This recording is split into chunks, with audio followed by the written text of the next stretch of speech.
When I got back from a week-long trip abroad, I was surprised to get a call from my mother-in-law, Julie. She sounded really excited. She talked about a $100,000 surprise money we had saved up. I was confused and tried to think of a recent time when I had saved that much money. I work as a freelance jewelry designer. I have a savings account for emergencies, but I don't keep a lot of cash on hand. I had my bank card with me the whole trip. Usually, nobody else can take out such a big amount from my account. Julie said, "He gave it to me, so I took it from the drawer in the sideboard. You all are doing great, so it's okay." Her words confused me. Before I could ask more questions, she quickly thanked me and suggested that she would need my help with money in the future before hanging up. I was confused about the missing $100,000 until my husband Larry came home and cleared things up. A month later, Julie called me many times. I didn't pay attention to them at first. The ringing kept going, so I had to pick up. It was surprising to see more than 50 missed calls on my phone. When I answered, Julie's loud voice filled the room, saying I was ignoring her. She sounded like she thought something was unfair, but I saw it as just her making assumptions. I am Olivia, a 37-year-old freelance jewelry designer. I want children, but I feel overwhelmed by my work. My husband, Larry, is also very busy. He had a corporate job before, but now he helps me run my growing design business. At the start of our marriage, I didn't have many design jobs, so we mostly relied on Larry's regular paycheck. Now, as my business grows, our roles and responsibilities have changed, but so have our challenges, like handling unexpected family misunderstandings about money. As I got closer to 34, my job as a jewelry designer was getting better, and I needed to plan my busy schedule more effectively. As my business needs increased, Larry, who was doing great at his job and was about to get a promotion, made a brave decision. He left his job to come work with me, using his management skills to support our business. We worked together and got contracts with big international brands, making our work and personal lives better. But with success, new problems showed up, especially with Larry's mom, Julie. She lived by herself and thought our lives were very nice, often asking us for money. "You always look like you're living in luxury. I feel jealous," she would say. My job made me go to product launches and dinners with important people, and Julie thought these were fun events. Her asks for money got more personal as time went on. "I'm planning to have a party for my friend soon. Can you give me some money for it?" she asked one time. Even if it seemed like we could pay for it, maintaining our business image was costly and came with many responsibilities. We didn't have a fancy life. These were important parts of our job. Julie, feeling jealous and sarcastic, didn't get our costs. "You look so nice, eating at fancy restaurants. I wish I could do that," she'd say. Even though I said no many times, Larry, her son, would sometimes agree to what she wanted. "If giving her some money makes her quiet, then it's a good idea," he'd say, thinking it's simpler to keep her happy than to let our work get interrupted. But Julie's requests just got bigger. She wanted a new dress for a gathering coming up soon. Recently, Julie visited and bothered Larry. "Could a 3-piece suit be good? They asked us to buy clothes before," she said. "There could be less expensive choices, but what Julie wants is definitely not low cost." I told Julie that it was a nice party and she couldn't be the only one wearing old clothes. She wanted a bag that matched, and that made us upset. Larry made a credit card in Julie's name to help with her many requests for money. At first, she spent too much money and Larry had to tell her to be careful. He asked her to let us know before she made big purchases, but she kept spending a lot anyway. This never-ending need for money made both Larry and me very tired. It was tiring to help my family and also keep our business steady. I found a beautiful ring and couldn't help but buy it, but I wish I had told you first. The bill was really big, Julie said. If spending is going to be this out of control, maybe it's a good idea to take the card back. We can't pay for these costs, Larry said. Julie had the credit card, but Larry took care of it and paid the bills. Julie acted like the card had no limit, not knowing that she had to pay for every purchase. Because the money wasn't coming straight from her, she kept using it without worry. To control her spending, Larry set a limit on her card. Julie stormed into our home one day, frustrated. "What the heck? I couldn't pay for my shopping the other day," she complained. Larry and I explained that her excessive spending was straining our finances, so we had to lower her limit. "It's still enough, right?" Larry asked, trying to keep the peace. "But you two are still dressing up and going to fancy places. How is what I'm doing any different?" Julie protested. Thinking our activities were just for fun, she failed to see the reality. "That's part of our job, Julie." "If that's a job, then what I'm doing isn't any different. It's unfair that only you two get to have all the fun," she argued. "While it's true that our work involves attending events in luxurious venues, these are professional obligations, not leisure activities." Despite her misunderstandings, setting a limit on Julie's credit card seemed to calm things down. Occasionally, Julie would visit and complain to Larry, but overall, life continued without major disruptions. As the year ended, an exciting opportunity came up. A foreign brand manufacturer approached me with a proposal to expand our business by moving overseas. This prospect thrilled me, as it could elevate me to the ranks of top-tier designers. Larry, ever supportive as my manager, was all for it. "It's a chance we have to take," he affirmed. However, the idea of moving abroad brought a new concern: Julie. Given her past behavior, it was a real worry that she might insist on joining us overseas. The thought of living internationally was exciting, but dealing with Julie's demands in a new country was daunting. When we told Julie about our plans to move overseas for work that weekend, she reacted as we expected.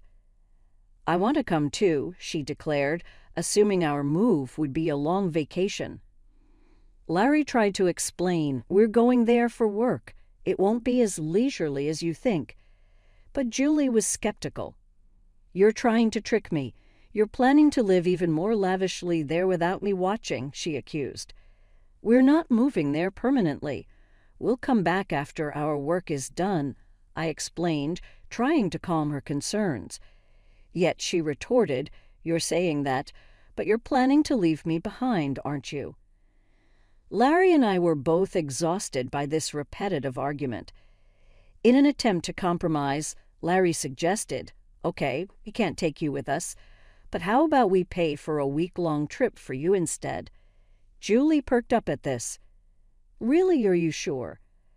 "We'll cover your flight and hotel, but you'll need to manage the rest," Larry affirmed.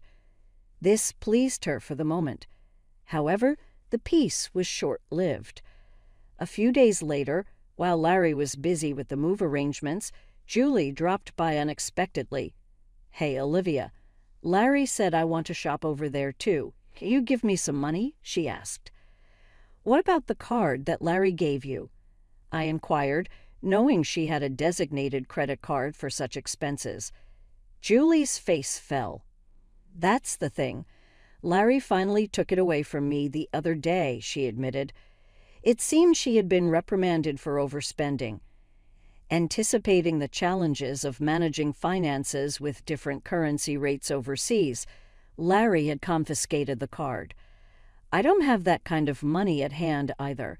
I can't give you money without Larry's approval. Can you ask him?" I suggested. "It's no use asking him." "That's why I'm asking you," she pressed, raising her voice in frustration. Julie did end up going on a 15-day trip abroad, which I assumed Larry managed to fund somehow. Upon her return, she called me, brimming with excitement. "I'm back and it was so fun." She shared tales of her sightseeing and dining adventures, though I hadn't asked. I overbought souvenirs and couldn't fit them in my suitcase, so I had them shipped here. Can't wait for them to arrive, she exclaimed. That's nice, I replied, trying to keep my tone neutral despite feeling a bit overwhelmed. Thanks to the money you saved up, I had a blast, she exclaimed. Saved up money? What are you talking about? I responded, puzzled and a bit alarmed, having no recollection of setting aside money for her splurge. I found it in your house's sideboard drawer, she said, claiming she took $100,000. I was stunned. Why would such a large amount of cash be stashed away at home, especially not in a drawer where anyone could find it? Confused, I confronted her. I'm not sure what money you're talking about, but taking it from our house without permission is theft, even if you're family. Do you understand that? Julie's response was unsettlingly casual. That's why I'm telling you now. I used it. Consider it a post factum report, she declared unapologetically. I have no idea about this money, but if you took it and used it without telling anyone, that's a crime. And if it was something Larry had set aside for an important transaction, it's even more serious, I explained, trying to make sense of the situation. Despite this, there hadn't been any noticeable disruptions in our business finances during her trip. You two live so extravagantly, so why can't I have a little of that? Think of it as doing a favor for your parent. It's not a big deal, right? She rationalized, showing a sense of entitlement that was hard to comprehend. It's one thing to ask for help from your son and his wife, but this is not how you should behave after taking someone else's money, I replied, still in disbelief. I'm glad you enjoyed your trip, but I'll have to discuss this with Larry when he returns. Larry will understand. After all, I'm his only mother, and $100,000 isn't much to him, she assumed. All right, I'll pass the message along, I said, astounded by her lack of awareness. Later that evening, when Larry came home, he looked troubled. Olivia, do you know about the money I left in the drawer? He asked urgently. 20 days ago, I withdrew it from my bank account, and now it's gone. Keeping such a large sum in a drawer, didn't you think it was careless? I questioned. I needed cash immediately for an urgent payment. Do you know anything about it? It suddenly clicked. Julie's earlier call thanking me for the $100,000 and mentioning how much fun she had made sense now. It was Larry's money, meant for a crucial purpose. Larry, today Julie called thanking us for the $100,000 and saying she had a blast with it, I explained. I didn't understand what she meant, until now. I explained, piecing everything together.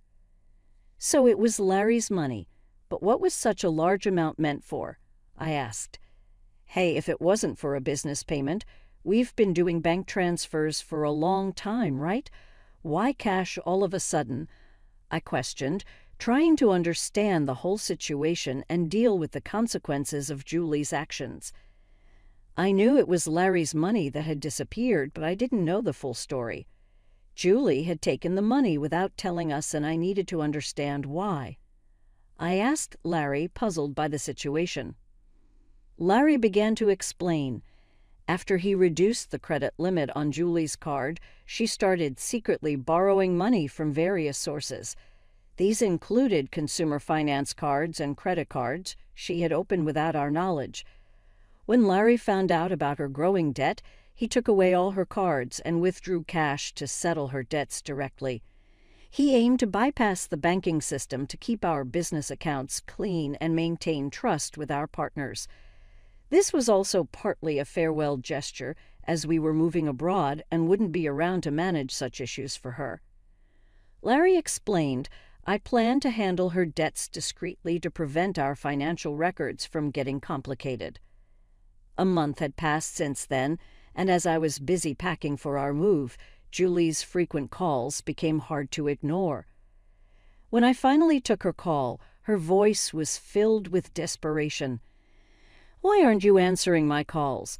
I've called so many times, she said, almost in tears. "I'm sorry, Julie. I've been caught up with the move. What's going on?" I asked, trying to remain calm and give her a chance to explain her side. "It's not just one thing, it's everything. They're asking for payments almost every day. It's too much," Julie confessed, her voice cracking under the strain.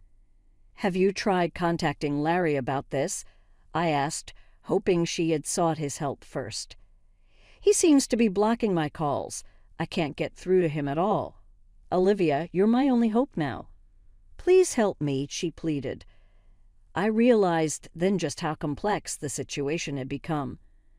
Julie's financial recklessness had led her into a maze of debt. Now, cut off from Larry's assistance, she was turning to me as her last resort. As we prepared to start anew in a foreign country, dealing with Julie's financial chaos demanded immediate attention before we could fully focus on our new beginnings. I was surprised by Larry's drastic approach toward his mother. If he had used the prepared funds to settle Julie's debts directly, the stressful situation might have been avoided. Now Julie was overwhelmed with collection letters and constant calls from finance companies and lenders. It was like a scene from a dramatic film, something I never thought I'd see in real life. I'll talk to Larry, but I can't guarantee what he'll do.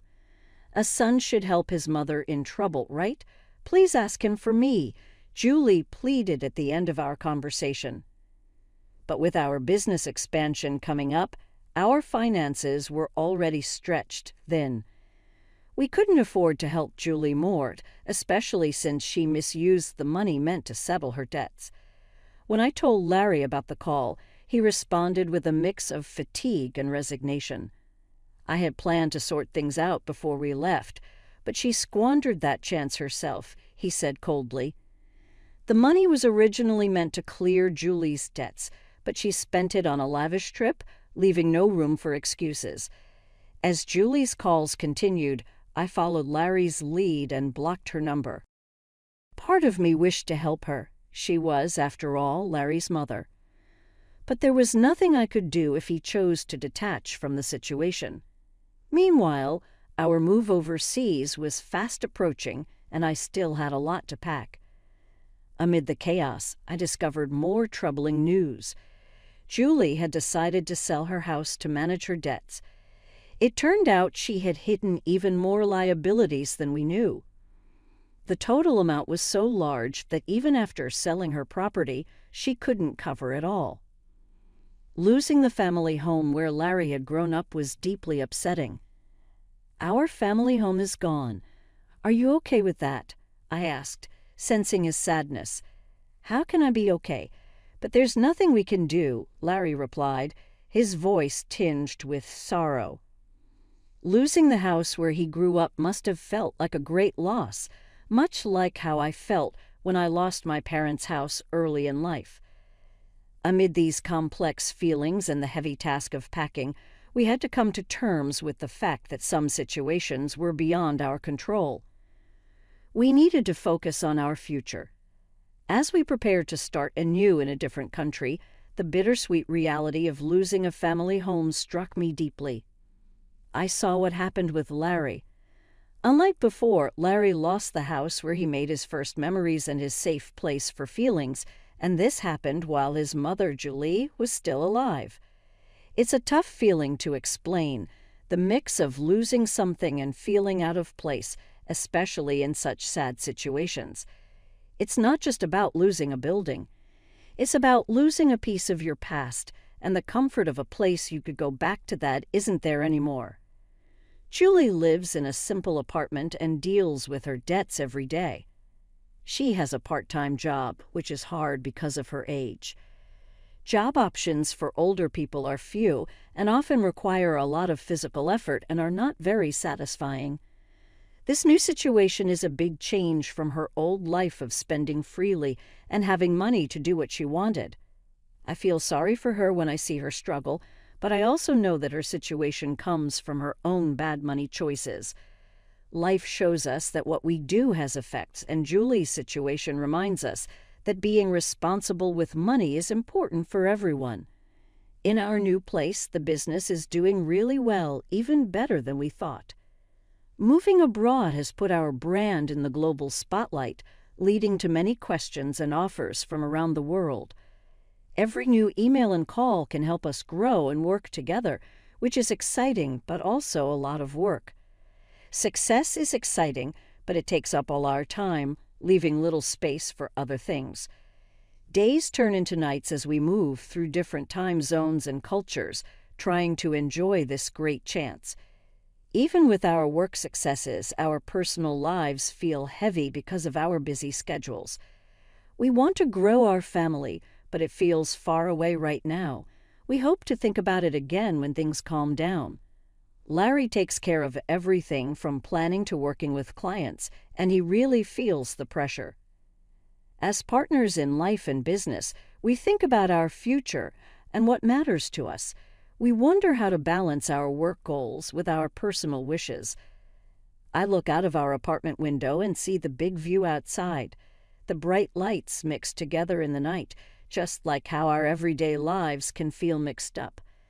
This view, full of hope and mystery, is very different from the familiar streets we used to know. This city is lively and never stops. It is now our home, but it is very different from the calm, simple life we had before. Our new life is fun, but also a bit scary. It has many tasks and choices that test us all the time. As I go through this new time, I often think about Julie's situation and what it means for our family and money choices. It's a constant process of learning, seeing how much our choices are connected to our lives. Every choice, every sacrifice, and every success affects not only our current situation, but also the legacy we create for the future.